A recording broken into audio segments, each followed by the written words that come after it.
Hey, what's up, everybody? Welcome to episode 6 of My Wife's Mad at Me. Today I have a special guest. They're all special, but my cousin Jeff is on today.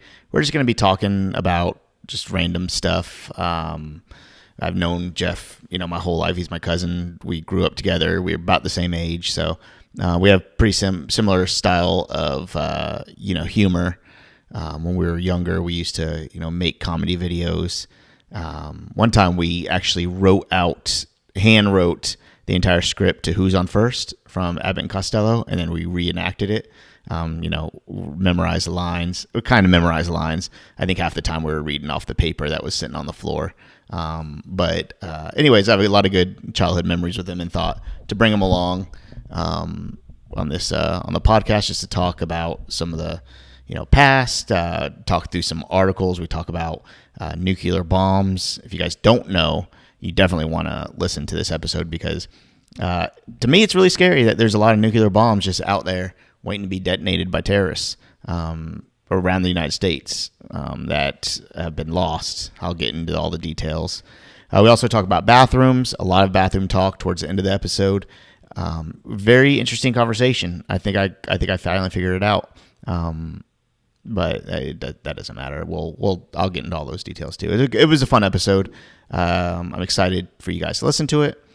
I never really talked about it, but in the episode. But the reason why I brought up the Miami Herald stuff with Jeff was because he won and I should have probably asked him this, something like a business award of some sort. Like he had to write an essay and get it nominated by teachers or something. And so it was a huge auditorium.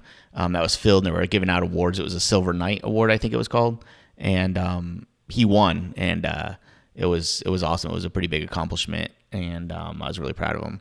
So I don't know where I was going with that story. I think I started talking about it in the podcast, and we just never got there. But in case you're wondering, you're probably not wondering. That's where that comes from. What else? I think that's about it. We talk about pesticides and the harm that it's going to do to everybody in the future. I don't know if I'm selling this episode good enough, but it is a good one. It is a good one. So stay tuned. I appreciate everybody listening on Twitter at Mad at Me Pod. You can see it right down on the thing, Mad at Me Pod. If you're watching on YouTube, you can see it at least. Follow us on YouTube, definitely. Us. I don't know why I said us. I like to make it seem like it's just me doing this. And of course, we talk about reasons why the reason why my wife is mad at me. There's a lot of reasons still. I'm only on episode 6, so you guys got probably another 60, 70 episodes to go to really figure out all the ways my wife's mad at me. But at least you got a couple so far. So again, I appreciate you listening to me and following the show. Sorry, I don't know really what else to say. These intros, I like to talk, in depth, and I like these intros to go like 20 minutes. It would be great if I could just talk for 20 minutes, but I can't do that on my own. So if you guys need anything, again, at Mad at Me Pod, or you know where to find me. I appreciate you listening and downloading. See you later. Anything in particular that you can think of that you want to talk about or no? Oh, wait, I'm wondering what these sites are, if I'm going to be on some kind of watch list or something. These aren't like CNN.com or NPR or anything. Huh? Yeah, no, it's not. You can't get these news stories from CNN. It's like some kind of far right UK newspaper article. I wanted you on basically. I don't have so far. Since this is episode 6. I've had on Nick, John, basically all my podcast friends. Pat was on for. Did you listen to the last episode with who was that? The last episode was with Nick. I think it was with Nick. Did you listen to that one? No, I haven't heard that one. I heard the one after Marvel. I remember Marvel. I forget the KJ. KJ was right after that, I think. Yes. Yeah, that was a good one. Yeah. So one, I want to talk about. I am on. Okay, first, have you heard about the tracksuit that I'm getting? Did I tell you anything about this? I remember you talking about that. Okay. Yeah. For those listening, we are recording, by the way. For those listening, if you go to thesewingbrothers.com, you can look just like me. I think the tracksuit's going to be here in just a couple of days. He said 7 to 10 days. To be honest, I'm not really sure. I'm starting to kind of worry that I'm not going to get this tracksuit. But we'll see. Direct from New Jersey, or is it no, Ukraine, man. I only get the finest from Ukraine. Only the direct source. Well, I don't understand half of his email. I think he uses like Google Translator, and so I'm pretty sure it's weird when he asked you for your social security number for a transaction too. Well, when I asked him, and he's really it was kind of a weird conversation. But if you go to thesewingbrothers.com, you pick out whatever you want, you get 10% off if you use the code fantasy FANTASY. So if you want to look. Trust me, and I'm going to get this. Oh my God, it really is in the Ukraine. You're serious? There's a picture of the shop and everything. Yeah, seriously. And like I said, his English is like really broken, so I'm hoping that he understands that I'm exchanging a little bit of promotion to get this awesome tracksuit, because the tracksuit is pretty badass. But I started thinking about it, and I think because I'm going to be wearing it every single podcast from now on. God, I'm contractually obligated. But I didn't realize they're all like plaid. Oh yeah, that's what's awesome about it, right? I don't know. They're gonna be hot as hell, man. I think they're like 100% wool. I envisioned this is not what I envisioned. I thought it would be like solid black, but these people are wearing envision golf pants and matching long sleeve wool jackets. That's what the look is all about. I hope that I'm part of this. I'm part of this group that's bringing these tracksuits to America, and I hope that everybody's gonna look. I'm not gonna spoil it, but I have been eyeing on Amazon a fake, really, really thick gold chain. I think I'm gonna get one of those to wear around. And I'm going from a super introvert. For those that know me, know that I'm a big time I'm not very outward. So I'm going from that. I'm wearing tracksuits, gold chains. I think I'm changing my whole identity here. So the groups you speak of are Russian gangs. You realize that, right? Look. Sometimes gang life is it's what do you call it?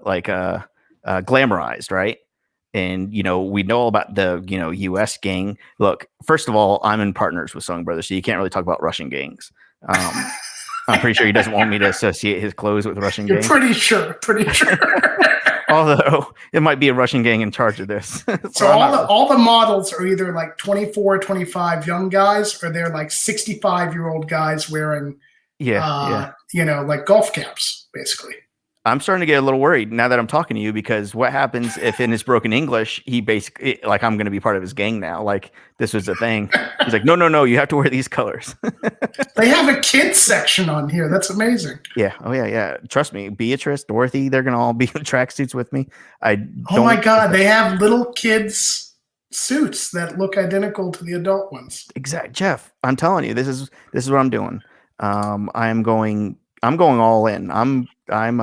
These tracksuits are going to be all me. But like I said, the problem is it's getting up there in temperature. This isn't the Ukraine. So it's getting 85 degrees, and I'm going to have to be wearing this, hoodie, this really heavy hoodie with really heavy pants. So your timing is way off with this whole process. Yeah, way off. Look, I'm a wheeler and dealer, Jeff. By the way, anybody listening, if they have a business and they want to send me stuff, look, on all my sponsorships for my other podcast, Eat Sleep Fantasy, by the way, eatsleepfantasy.com. If you guys if you just want to send me stuff, I'm past the point of wanting money. Just give me product for services. Give me product. Yeah. And I mean, I'll plug the hell out of it. Jeff, you're in the nursery business in South Florida. If you want to send me up a couple of house plants, I'll throw in the name of the nursery, put in the website. And before you know it, you're getting online orders like crazy from all over the world. So you could have partnered with a cupcake company or something to start. That would have been a better transition than a tracksuit. I'll tell you who I've reached out to. I reached out to 2 different hot sauce companies. No reply so far. A lawn fertilizer and weed and feed type product. I said, hey, I'm a landscaper. I also do fantasy football. This is perfect. It's a perfect match for us. They said they'll think about it. So a subscription box service for men. They said they'll think about it. I'm basically getting a lot of think abouts it. That's a wide range. You're pretty much desperate for any free product. That's what I'm saying. And now my email before it was we do sponsorship ads, this amount per episode. Now I'm like, hey, I'll advertise with you I would love to get some of your product and just send me a couple of products. Some people are like, oh, sorry, we can't do that. I reached out to a gym, not a gym, like a athletic apparel company. And I was like, hey, I was going to say, oh no, I don't want to. If anybody wants to send me an elliptical, I'm all for it. But I like these awesome like workout shirts and shorts. And I was like, just send me, I'm extra large right now, but I'm going down. So send me extra large or large. And I'll be happy with it. And I went through the full details, like exactly what they could send me. He's like, yeah, we're pretty back ordered right now. And really, it's hard to keep up with the demand. So we're going to have to pass. I was like, dang it. So we'll see where it goes, but it's a hard life out here, man. Like, I know I already forget the podcast. My wife's mad at me. I know that's starting, and I'm not going to ask too much for advertising on here. Although, if anybody wants to advertise, I'll put your there it goes. Anybody that works anywhere, send me your logo, and I'll put it down below. And I won't charge you anything, but if this blows up, then I'll send you a bill. That's pretty fair. So right now, I probably have 10 views or 20 or 30 views on YouTube. If I get to 100, then I'll send you the bill. It's like a gamble. You're gambling that 100 views on YouTube worth 5 cents. Look, not the way I promote it, Jeff. Because I get if you want 100 customers, because it goes viral on other sites, and then that's just that's not counted for. Okay. And before you it goes on. It gets put on CNN because we talk about something interesting, and then your logo is added, and before you know it, it's blown up, and you can't keep up with the orders. So. That's fun. Anyway, so I'm making before we do all this stuff, I make a little intro that's recorded before this that you don't see, but you'll hear it or see it later. But really, Jeff, I guess I already said it. It's kind of weird doing these intros because I already introed you. I already told everybody who you are, but you are first and foremost. If anybody knows you, it's going to be your Silver Knight Award finalist and winner of year 2000. Or 2001 or 2001. Something. Yeah. 20 years ago. Good intro. Listen, if you happen to get the South Day Newsletter, no, it's not Herald. Oh, the Miami Herald. Right. Yeah, the Miami Herald. Page From 84. 20 years ago. So me and Jeff, we're basically the same age. We grew up side by side, pretty much. Live right down the street from each other. My wife's mad at me. Jeff is, was a very good friend of who is now my wife. We went to high school together, so Brooke very well. Probably just as she good as introduced me and my wife. Yeah, that's crazy. Right. So she knew my wife before I met her. Yeah, that's crazy, right? Man, it seems like it's so fucking long ago. It's crazy. Isn't it? That's crazy. Yep. So how much my wife gets mad at me firsthand. We lived in the. I've seen it. I saw the first time she was mad at you. Not the first time. It's not like I recall it, but there's a lot. Yeah. From high school on.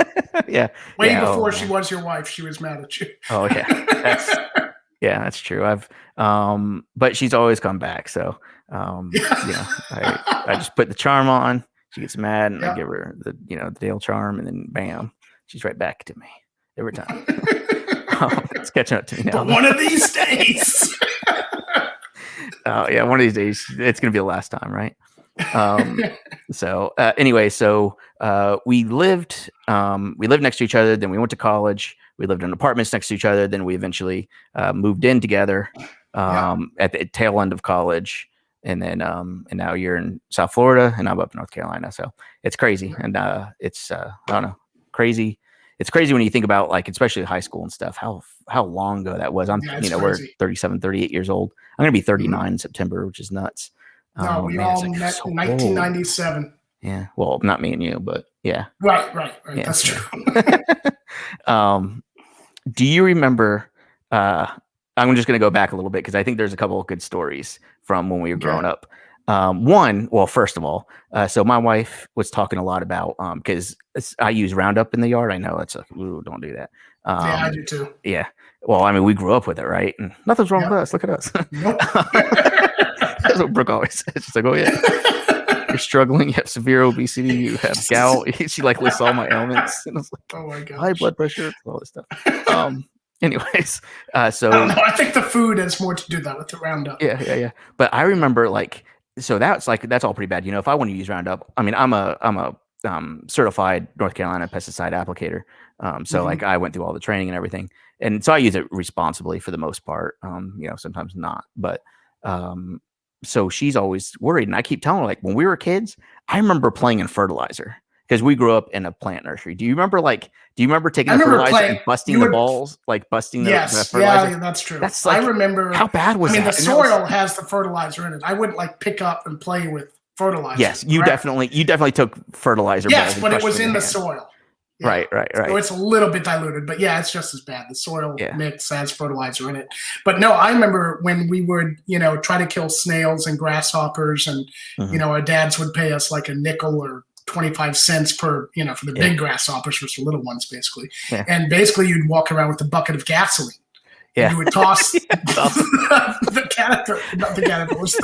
grasshoppers into gasoline. Yeah. So, yeah. And then we would go back to your house and just dump them on the pavement. Say, look, pretty much 20 of them. And they're all just soaked in gasoline. Like how crazy, like, looking back, I mean, not everybody's, technically, like farm agriculture, that's how we were raised around and stuff like that. And it's crazy to know like how much more like what we used to, do you remember the, one, playing the fertilizer, like that was horrible. I don't know why, we would ever want to do that, but I guess like whatever. I don't ever remember washing my hands or anything. But where was I going with that? The dirt fights. Do you remember those? Those were fun. Yeah. You'd get mud balls, and then somebody would complain because one had a rock in it and it really wasn't dirt, and that would kind of end the mud fight. Yeah. But what's crazy is, like growing up, like, we had like our separate areas to throw the thing, and then like growing up now, it just seems like so small, and it's like, man, that's crazy. Way smaller. Yeah. It's crazy the way it thinks, but the way it is when you get older. But what I was getting at, one of the funniest story, and I like probably the like, if people ever ask you, I don't know if people ask this very often, but like, like the most you've laughed or the hardest you laughed. And I like the earliest memory of me like laughing until I couldn't stand it anymore. And I don't know if you remember this. I don't know if we ever even talked about this, but when people ask like, what's the funniest thing? And I always think of, like the hardest I laughed, and the earliest memory I have of like the hardest that I've laughed. And I don't know if you remember this or not, but when we went fishing, it was me, you, your dad, and my dad. It was really early in the morning. And, before we go fishing, like, we'd always like load up. The best part about fishing when you're 8 years old or whatever is all the snacks, right? So we had the peanut butter crackers and the chips and everything. And so we had the pizza flavored combos. Yeah.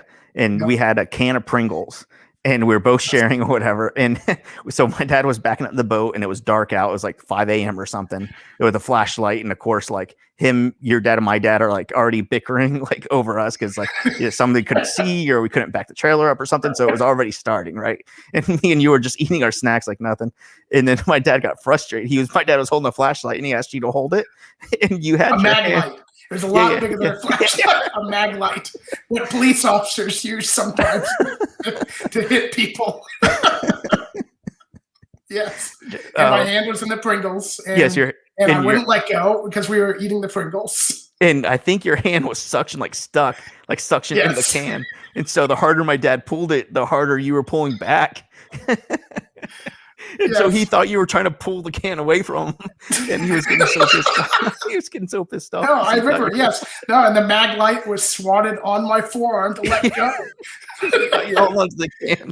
No, but I wouldn't let go of the Pringles. Had I just let go of the Pringles, it would have slipped off easily. Yeah. That's probably the hardest, because I was like watching. I knew exactly what was going on. My dad was so frustrated. Like he was trying to back up, or he needed to hold the light to unhitch the trailer or something like that. I don't remember what it was, but that's like by far like the hardest. Like my earliest memory laughing really hard was. I just like how we're eating Pringles and combos at 5 a.m. Yeah. Hungry. Yeah, well, it was a rite of passage, right? Like when we're going, like you can start drinking soda or whatever, or Gatorade, like at 5 a.m. and eat half the snack before you get out there. Yeah. But anyways, no, I remember that exactly. What else? Yeah, so today actually is a fun day, and Jeff, you kind of mentioned this. So for those that don't know, it's really weird. So my dog Abby, she died. Really bring the room down. She was a golden retriever for probably like 8 years or so. I think 8 years. She's like 10 or 11 now, or she was. We had to put her down. Really, it hit like she wasn't really my. It's kind of weird because we had a beagle before Abby, before our golden retriever. The beagle felt much more like ours, like mine and Brooks, and whatever. And that when he died, like that really hit me. And this, like Abby, like she wasn't really my dog. Like I loved her, like she was a good family dog, and she was really good with the kids and stuff. But she wasn't like my dog. It was more Brooks, like. Well, your first dog was like your first family pet. Right. Yeah. You guys had Murphy before you were married. Right. Yeah. You moved in for the first time together and everything, and so you brought that dog up with you. Yeah. So like Abby, like she wasn't really like mine. Like she was, but I mean, she shed so much, and like if anybody has a golden retriever, they know like they're just nuts. Like if you try to pet them, they'll like go crazy. Like they'll roll on the floor at you, and it's like, oh geez, like shed so much. But I loved her. But when she died, like it did affect me. It was pretty sad. But so yeah, so I don't really know how to act. Like I feel bad when like people are like, I don't want to like post it or anything because I feel just like weird about it, right? So I just like whatever. Like I don't want to be like fake and be like, oh, my dog died, I'm so sad, because like I don't know. It's just weird. You're not sad though. You're sad, but I don't want to say it's. You can't help but compare it to the first dog, and right. And like people that really know me, they're like, no, I constantly like yell at her, like because she was like she shed everywhere. So like if I was wearing pants, I'd like I would kick her and tell her to get away. Oh my god. I don't know. I mean, she was a good dog though, but she was just crazy. So I feel fake, like being like, "Ooh, boo-hoo, my dog died." Like, I don't know. It's just weird. So I just let Brooke, like she posts stuff and like people comment, and nobody's like saying like, "Oh, sorry to you and Dale." We're like, "Sorry." So I think they kind of get it. But it was sad. It's really sad. Like with the girls, like Beatrice, she's she's 4 years old, so like she kind of gets it. She said a couple things that's like kind of sad, but we'll see. We'll see how that goes. But anyways, and so to make it even more sad, today is your dad's birthday, which he passed away 2 years ago? About 2.5 years. Yeah, man, that's sad. Your dad was like a second dad to me, so that's crazy. So I'm glad you got to celebrate a little bit today with your family and stuff. That's good. Yep, had some dinner. Good. Yeah. So that was a sad part of the podcast. You want to talk about anything else? Good thing we didn't open it with that. Well, that was a good show, Dan. Tracksuits and dogs and dads. That's the name of the episode. There you go. I was asking, do you consider yourself a history buff? Yes. No, that was listening to you and John talk about history and stuff. And I've talked to John about history. It's fun. It's entertaining. Yeah. Like when we're together in a group, him and I kind of have these little nerd chats about history. Just yeah, absolutely. Hold on. It's like my favorite subject growing up. Yeah. See, I wish. Hold on, just 1 second. Yeah. So for me, like I always wanted to, like I'm really interested in history, but I just never like wanted to learn about it. I don't know. Like for me, and I'm gonna do a lazy man's guide to history or something maybe. Like I'm really interested in knowing about this stuff, but I don't. I don't know. I just don't take the time to like the whole Holocaust stuff. Like I know the basics, but like I would really like to know like more about it. Same thing. Jeez, what is going on? So my wife, I think, is putting the kids to bed, but like so I'm downstairs and all I hear is like running back and forth. So I don't know what's going on. Anyway, so I always wanted to like know more about history, and then like when I find something, like when I find like a really cool fact on like I don't know, like Hitler or something, I have like no backstory to it. So I'm like, oh, that's really interesting. But probably whatever is way before that happened is probably even more interesting. So I don't know. I always just learn bits and pieces, and I'm like just a headline reader. But this one thing, I don't know if you knew about it. The title of the article is "Missing in Action: 6 of America's Nuclear Weapons Are Unaccounted For." Did you know anything about this? Is this a thing? No, not this one particular. I haven't read it yet. Okay. Well, okay. So I'll give you the thing. So from let's see, from 19. Yeah, let me see. Between 1950 and 1980, there have been 32 documented nuclear weapon accidents that involve unexpected accidental launching, firing, detonating, theft, or loss of the weapon. Nuclear weapons, we're talking like, okay, first of all, do you know anything about nuclear weapons? I mean, a little, not a lot. You're afraid somebody's listening? I feel like it's that can be. Do I like? That Okay, can like be a wide range of expertise. okay, so like they have like plutonium cores and like uranium, I guess, is in them and stuff like that, right? Yes. I don't know anything about them, but like, okay, for instance, in 1956, and this is okay, so lose their first bomb in 1950, but then in 1956, 2 nuclear cores were lost when a B-47 bomber crashed in the Mediterranean Sea while en route to the MacDill Air Force Base in Florida. The aircraft had successfully completed its first aerial refueling, but failed to make a contact with a tanker and refueled for a second refuel, and it was reported missing.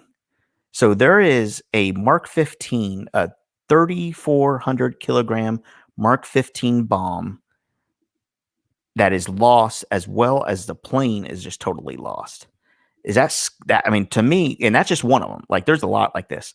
For me, that's just like, that's crazy to know that there's nuclear bombs out there that are missing. And that's I think that's different though. A plane crashing, like, I guess I'm assuming it's in the middle of the Gulf of Mexico or so. Right. That's never going to get found. I mean, not until we have some kind of way better type of scanning technology for the ocean floor and everything, which we're not even close to. Versus, a truck driving across the U.S. disappears. That's a big difference to me.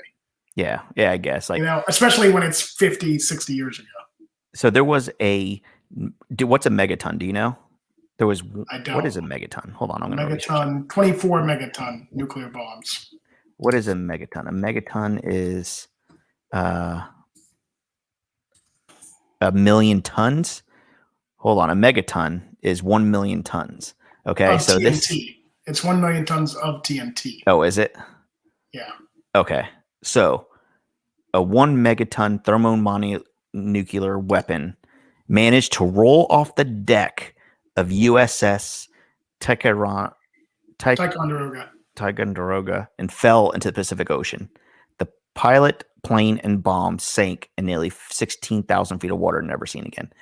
Dude, I don't know if that sounds scary to you, but that is huge. Just to roll off. No, because I think about the amount of bombs. I mean, not just nuclear bombs, but there's tens of thousands of bombs scattered all over nuclear weapons. What? Yeah, but they're gone. They're in the bottom of the ocean. Okay, but why did it take 15 years until the U.S. Navy admitted that the accident happened? Well, first of all, this is from. I mean, again, it's not like NPR did an in-depth coverage, or this was on 60 Minutes last week. This is from nationalinterest.org. So I often question, the validity, and there's more pop-ups than article on this thing. I don't know what you sent me here. Look, Jeff, there are a lot of pop-ups. They have to make their money somehow. Right after that, it's Work Smarter in the Cloud with Microsoft 365. Right below that, there's a gallery. Raquel Welch is 80 years old. Wow, she looks great for 80. She really does. Okay, let's just talk about. Let's go through the clickbait. Anyways, okay, so don't worry about the validity. I'm pretty sure. Okay, you're right. We'll put validity aside, and because I'm sure there's dozens, if not more, nuclear bombs that have gone missing over the years. But again, I think there's a big difference between it's in the bottom of the ocean from rolling off an aircraft carrier or a plane crash or something. Because look back at World War II. There's tens of thousands of bombs, maybe not nuclear, but some that are just as big in scale and size to non-nuclear weapons we have today that are just scattered all over Southeast Asia and the Asia Pacific. And, there's even when up where I lived after you moved to North Carolina, like you look at the Pine Ridge Jeep Range in Orlando, East Orlando, like that's crazy. Just thousands of bombs found in the backyard of school, the local elementary school we were at. Right. In that area, like it's crazy. Yeah. the testing sites to me are more scary. That's been, that hasn't been transparent over decades, and history, recording history was not as up to par back in the 50s and certainly the 40s and, through the 70s and 80s even and everything, so there's a lot that just isn't even uncovered that could be in your backyard that you don't know about. That's more scary to me. Do you think that, obviously just what we know, what happens if a nuclear bomb just like went off, like the one that's in the Gulf of Mexico, like something happens, whale shark grazes by it, detonates it, bam, Louisiana is gone. You think that's possible? No, not with a type of weapon from that long ago, because they just weren't as powerful. I think I don't know. I think every bomb could be different. The fact that it's a nuclear weapon doesn't mean the size, the scope, the scale of damage it's going to carry. Right. I think there's too many variables. Right. There's how they're detonated, where they're detonated. Is it coming?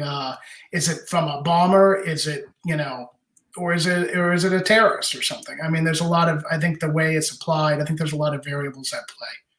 The power of the weapon. Do you think there's any terrorists looking for nuclear weapons that are lost?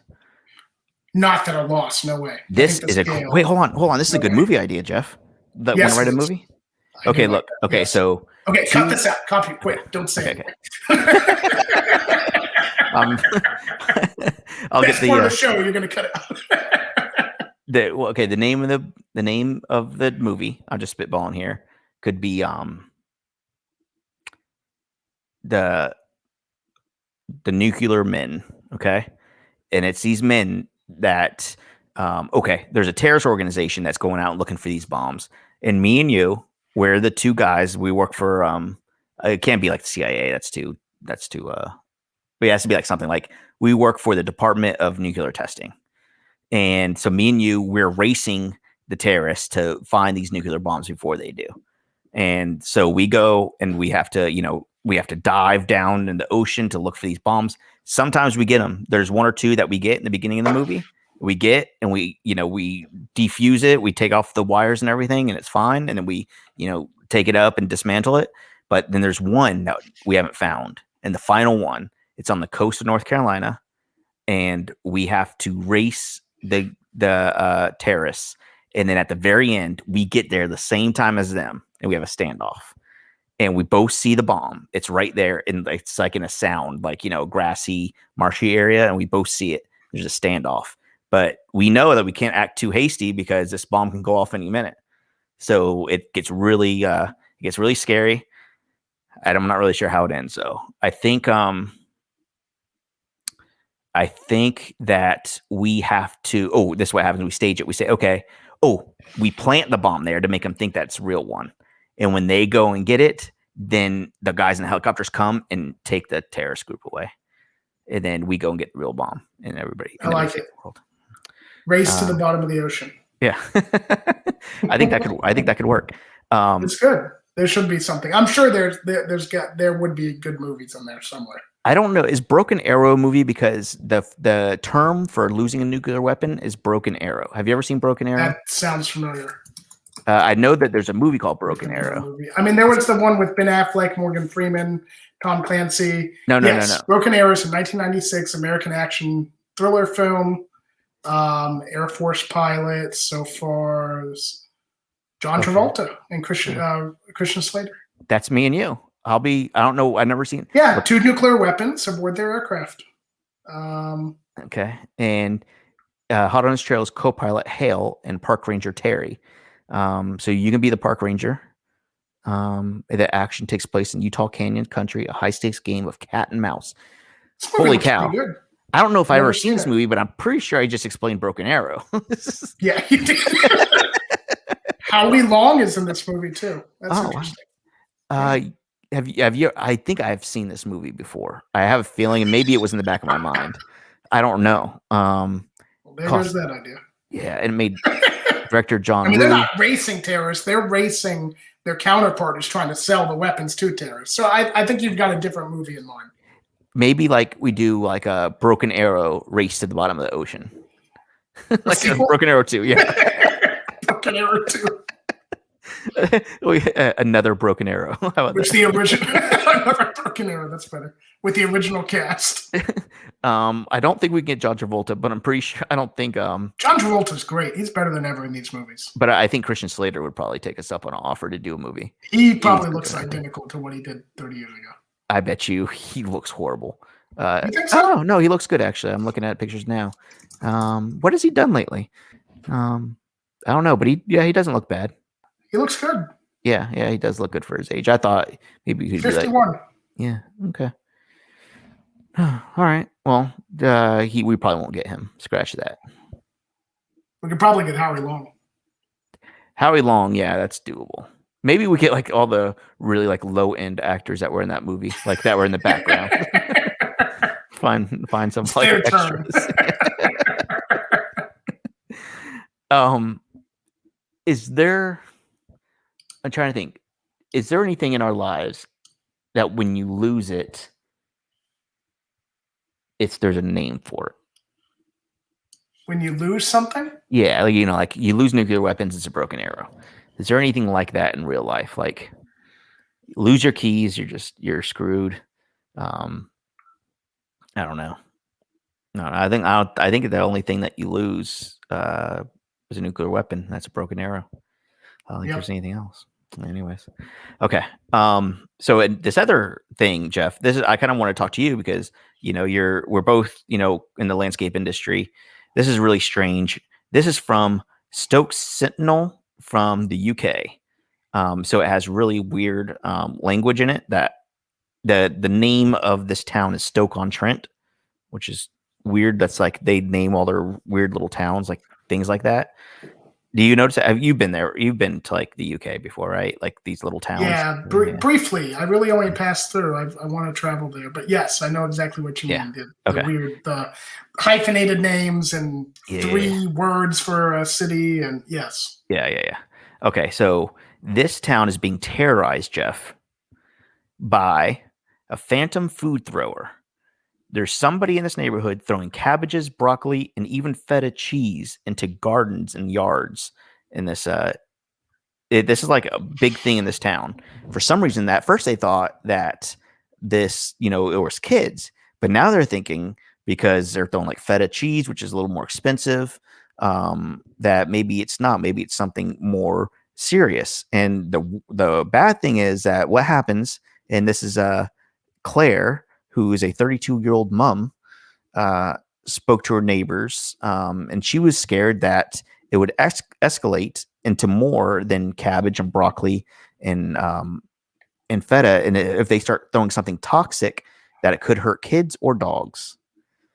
The only reason I'm reading this really is because it was kind of a slow news day. I was trying to look for some cool stuff, but at what point does the news pick this up? Like, what point does your well, that's the problem. There's no end in news because it's not like they don't really pay journalists to do news anymore. So it's people that constantly look for something that's going to trend. And I mean, this site has more pop-ups than the last one. It's crazy. But there's autoplay videos. You had to agree to something in the beginning, probably cookies, so that's not good.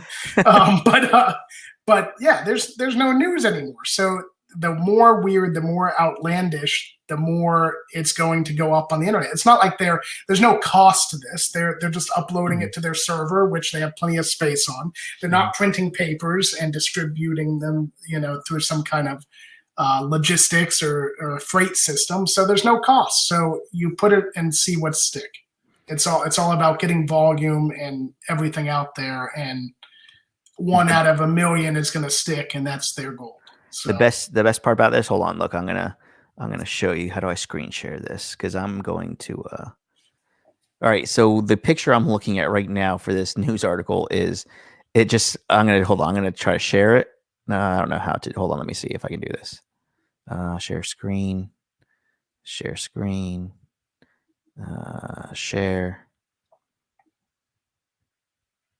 Okay, hold on, just 1 second. Okay, crap. Okay, can you see this? No, that's not it. Yes. Okay. The bomb, the nuclear bomb. Okay, look at this picture. Yes, this is a picture that's on the news article. It has like one cabbage just like broken up, just sitting on the pavement.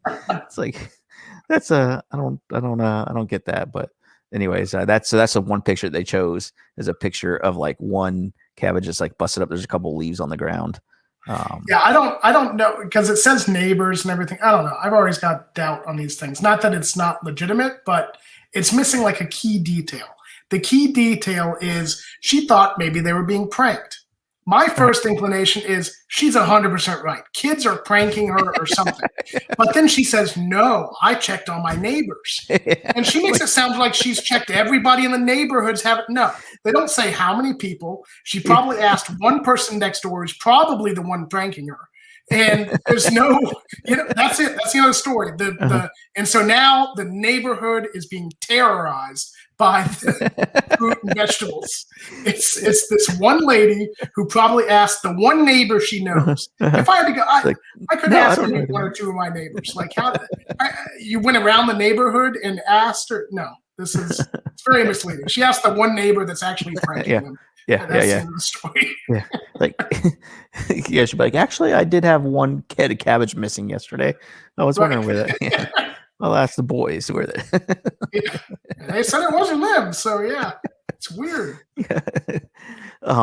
Okay, so because it's I keep saying this like every episode. I'm not really sure where this podcast is going, but I do think that the theme around it is, that my wife is mad at me.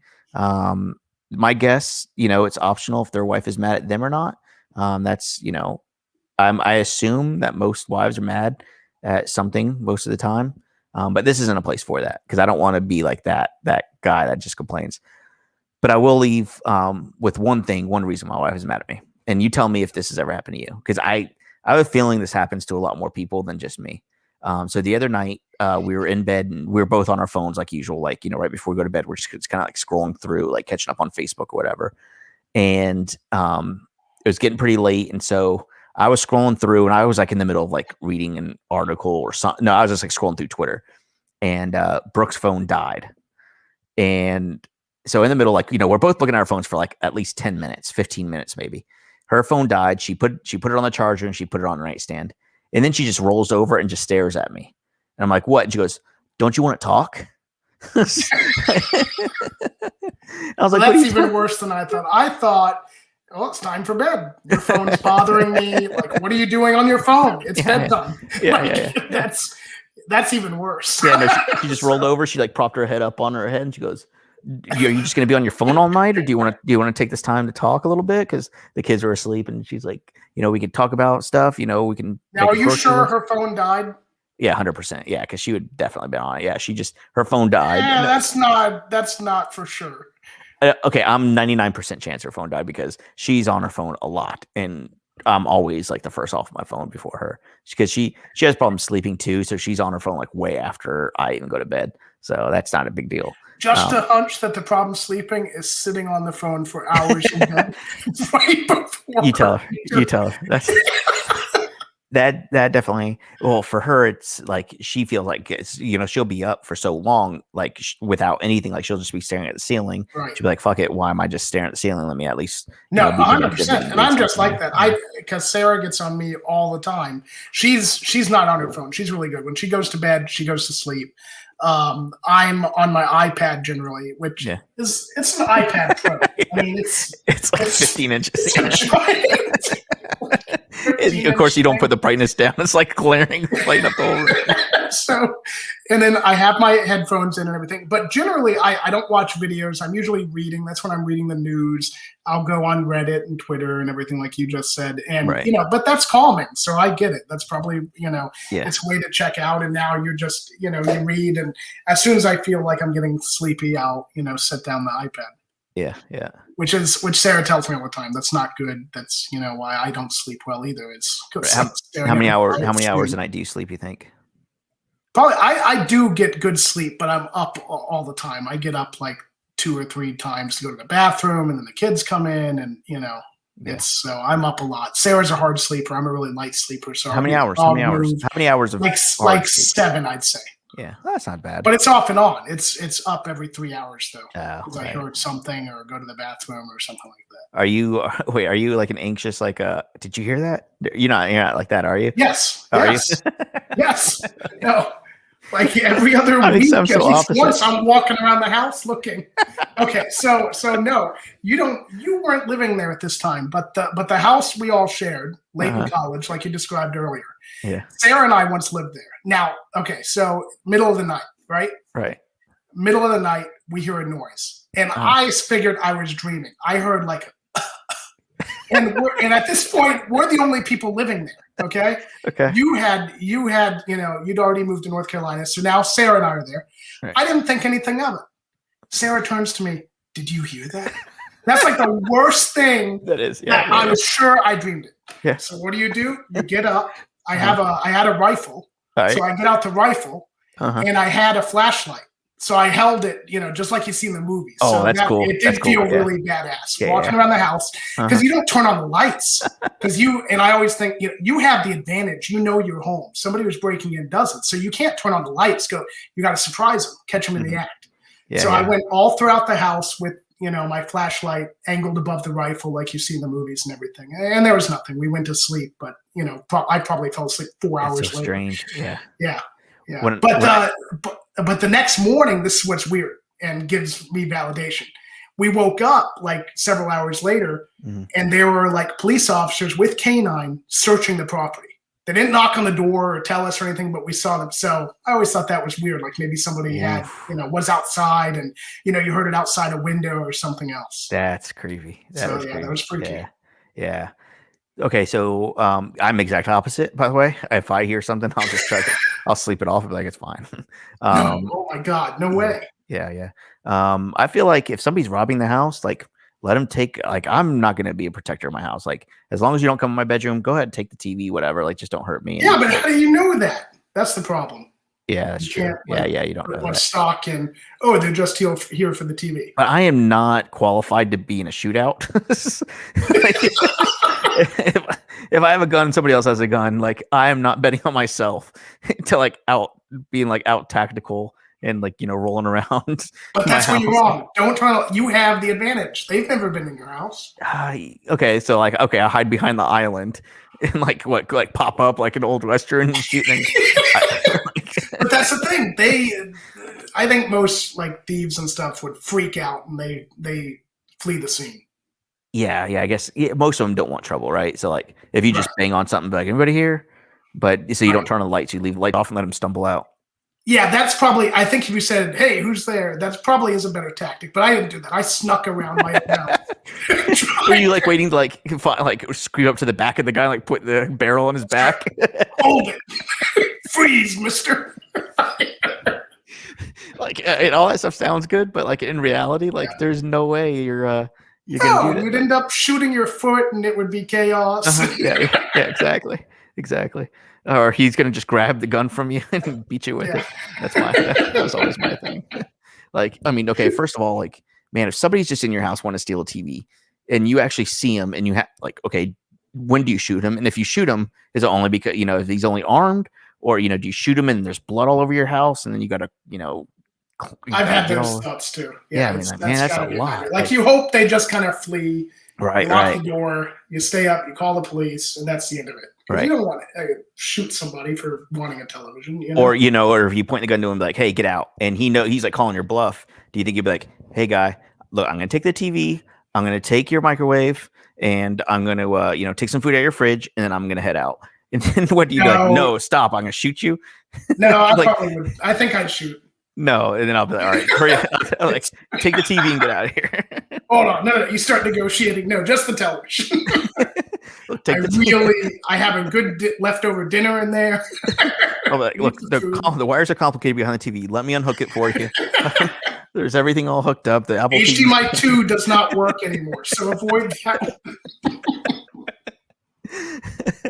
Look, and if you're gonna take the TV, the power cord's kind of hard to get to. Let me just get the power cord for you. It's a pain in the ass. Going to Best Buy, they never get the cord right, so let me just give you this one. That's okay. So I have kind of similar, not even in the realm, but this is this is a question that I've always had, and I don't know what just made me think of it, but you can settle this debate. You're in a restaurant and there's a hall for the bathrooms, right? And usually it's, you pass one door and the next door. And usually it's, the men, women's, men's. If you were designing a restaurant, and I think about this every single time I go to a restaurant, every single time, and you walk down like a hallway or even like gas station or whatever, you going down the hallway, which bathroom should come first, the men or the women, and why? Oh, let me tell you mine. And I always go back and forth, but I think that the women, okay, so they're exactly right. There is pros and cons. If the women's comes first, that's safer because that means, for safety for women, they don't have to go either further down the hall and be like cornered in the back of the hall, right? In the end of the hallway. So that's what I think. But at the same time, you don't want men walking by an open door. There's creepy guys out there, right? I mean, for the most part, I think most are decent human beings. I have faith in most humans, but there are the creeps that you don't want them walking by the women's bathroom trying to get a little peek of what's in there. So what comes first to you? I think for safety, I think it's is it always anything? Oh no, never mind. It was a 2 bears 1 cave. But so for safety, you have the women's first, and then you walk down to the men's. What do you think? Okay, so first of all, I feel like an asshole because I didn't even think from a safety perspective. I thought from a business perspective, the most efficient, like line management and everything else. Women may have a line into their restroom. Good point. So the question is, if you have them first in the hall, then that's somewhat impeding traffic to either restroom. Or if you have a kitchen access back there or anything like that. So you probably want the women's restroom towards the rear. But I think your points are valid. But we both settled on kind of the same thing, that maybe the women's restroom should be further down the hall to where that way the men are not passing it. With that, but is men passing it really that bad? And does that? That's what I'm wondering, because they still have stalls and everything. It's like, the most that is there is maybe, a mirror and the sink and everything. So it's okay if you're saying it's okay if they peek in. I'm telling you, you can't see much.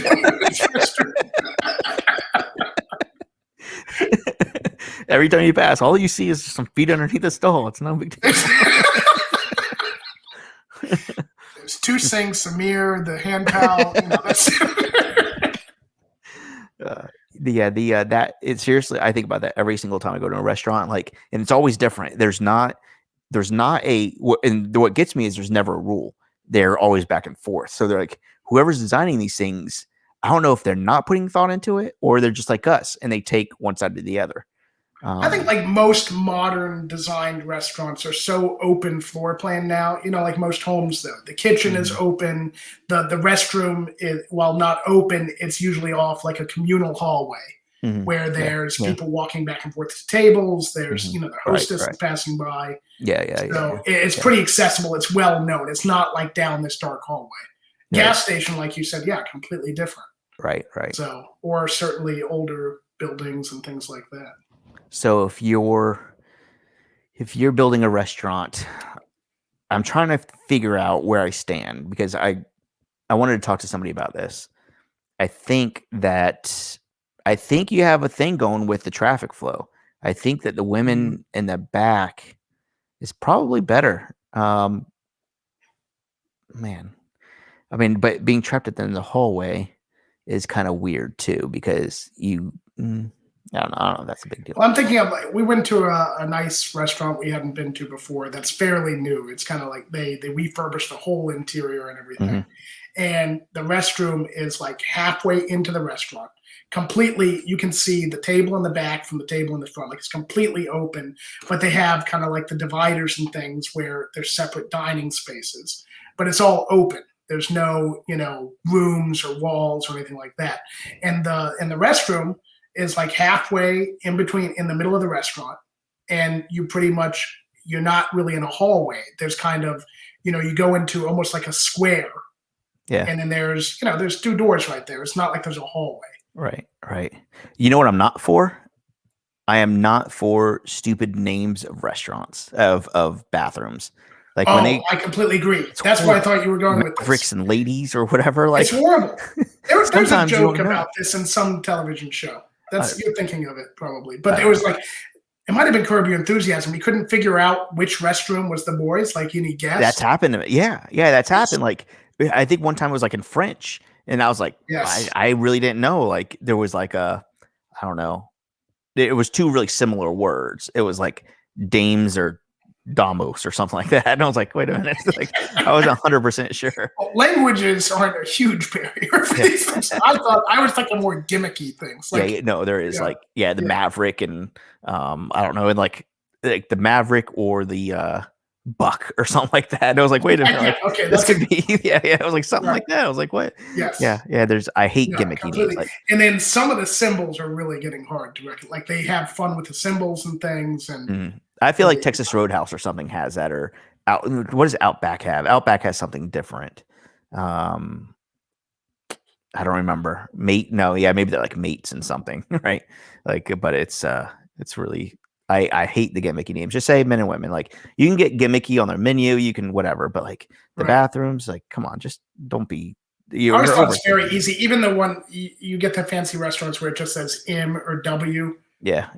And, but maybe they're, lax in their maintenance and one of the nails fell off and swings right around. Or they just have an icon and like the icon's not like totally like you get the, you get the woman with the dress, but like sometimes like they get like fancy with it and it's not one with a dress. It's like something else. Yes. I've been confused a few times. But anyways, that's one of my things that I always think about. But anyways, all right, man, we're coming up. I do have some editing. This episode might sound choppy because we did have a little bit of internet issues here and there. So I'm going to fix that, but it's no big deal. I have a big, long intro for us. So that's going to be fun. So make sure you listen after this is out. We're trying to do this on Monday. Again, I'm thinking about your dad today, man. Today too, especially. But yes. I guess that's it. I say, I called you about Abby. We felt horrible for you, but now it's like I feel like you kind of swept that under the rug. And I mean, we feel horrible for Brooke and the girls at this point. That's what everybody says. So I'm sorry to hear that. Look, I mean, I'm sad. Like I said, I'm sad, but it's like I don't know. It's like I don't know. I am. I don't know. This was definitely. I think there's a lot to be said for the first family pet. The one, you had Murphy for what 12 years? Right. I mean, a long time. So I don't know. We haven't experienced that. The first family dog pet that Sarah and I had after we moved in and everything, that was really hard. We were really upset and sad about that. And we have our second one now. So who knows? Wait, who was the first? What dog was the first? Dixie. Oh yeah, that's right. Dixie. That was sad. That's right. Yeah. Dixie was a good dog. Yeah, that was hard on us. Right. But we have our second dog now. But you yell at Luna all the time, right? Like no, I get frustrated because she doesn't listen. But the difference between her and like Dixie is she's actually smart. Right. I feel like she judges us, and she'll get off her leash or something sometimes and run around, and she'll jump in our lake and take off. And we've had to scour the neighborhood for. We'll come back and she's literally like sitting on our doorstep, like, what's the big deal? I came back. You don't need to worry about me. Like she took off at the nursery once and came back and killed a bird and brought it to us. So it's like, I feel like she just thinks she knows better, and so there's something to be said for that. But yes, that's the angriest I get with her. Yes. Yeah. Okay. Yeah. No, I don't get mad at her for shedding. No, something beyond her control. I don't get, like it's frustrating, man. Like when we first brought home Abby, Brooke was like, oh, because first Brooke was like, hey, it's for rescue. We're just gonna foster it for a little bit. And so I came home from work and this dog was like Abby was going crazy around my feet and my legs, and she was a really happy dog. I loved it. And I looked down and literally there was like a blanket of dog hair everywhere because she was a golden, and it was like that time of year like where they shed a lot. And I was like, oh my God. But I mean, she was a good dog. She was a good family dog. I mean, I will say that. I feel fake acting like, it was like my favorite, like my best friend. I'm not going to pretend that. But anyways, I don't know. You can feel sad for me. I'd appreciate it. Okay. No, I will. All right. All right, bud. It was fun, man. I appreciate it. Yeah. All right. I'll talk to you later, man. Take care. Bye-bye.